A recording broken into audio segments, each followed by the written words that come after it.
संसार का भ्रम।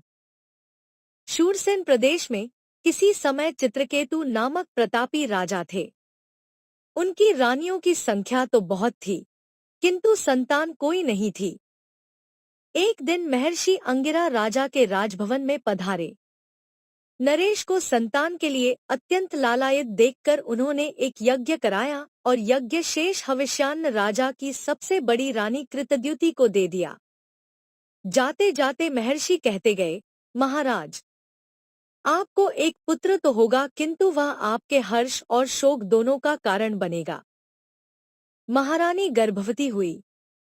समय पर उन्हें पुत्र उत्पन्न हुआ। महाराज चित्रकेतु की प्रसन्नता का पार नहीं था। पूरे राज्य में महोत्सव मनाया गया। दीर्घकाल तक संतानहीन राजा को संतान मिली थी, इसलिए उनका वात्सल्य उमड़ पड़ा था। वह पुत्र के स्नेहवश प्रायः बड़ी रानी के भवन में ही रहा करते थे। पुत्रवती बड़ी रानी पर उनका एकांत अनुराग हो गया था। परिणाम यह हुआ कि दूसरी रानियां कुढ़ने लगी। पति की उपेक्षा का उन्हें बड़ा दुहक हुआ और इस दुहक ने प्रचंड द्वेष का रूप धारण कर लिया। द्वेष में उन रानियों की बुद्धि अंधी हो गई। अपनी उपेक्षा का मूल कारण उन्हें वह बालक ही लगा। अंत में सबने परामर्श कर उस अबोध बालक को विष दे दिया। बालक मर गया। महारानी और महाराज चित्रकेतु तो बालक के पास कटे वृक्ष की भांति गिर गए। पूरे राजभवन में क्रंदन होने लगा। तभी रुदन क्रंदन से आकुल उस राजभवन में दो दिव्य विभूतियां पधारी। महर्षि अंगिरा इस बार देवर्षि नारद के साथ आए थे। महर्षि ने राजा से कहा, राजन, तुम ब्राह्मणों और भगवान के भक्त हो। तुम पर प्रसन्न होकर मैं तुम्हारे पास आया था कि तुम्हें भगवत दर्शन का मार्ग दिखा दूं, किंतु तुम्हारे चित्त में उस समय केवल पुत्रेच्छा देखकर मैंने तुम्हें वह दिया। तुमने पुत्र के वियोग के दुहक का अनुभव कर लिया। यह सारा संसार इसी प्रकार दुहकमय है। राजा अभी शोकमग्न थे, अतः महर्षि की बात का मर्म नहीं समझ सके। वे तो उन महापुरुषों की ओर देखते रह गए।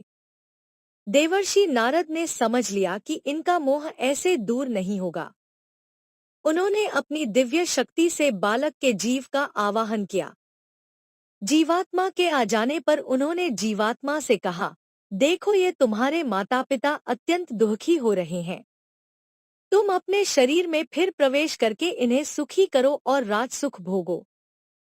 जीवात्मा ने स्पष्ट कहा, देवर्षि, ये मेरे किस जन्म के माता पिता हैं? जीव का तो कोई माता पिता या भाई बंधु है ही नहीं। अनेक बार मैं इनका पिता रहा हूँ और अनेक बार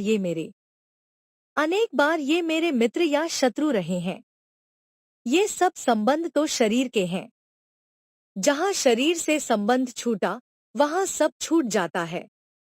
फिर तो सबको अपने ही कर्म के अनुसार फल भोगना है। जीवात्मा यह कहकर चली गई।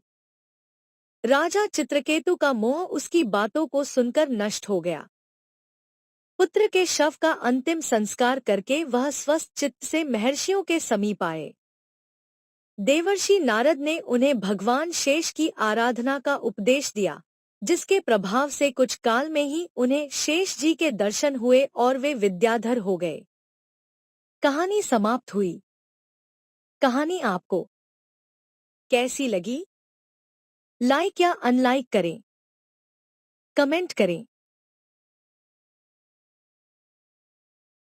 सब्सक्राइब करें, मित्रों को शेयर करें। धन्यवाद।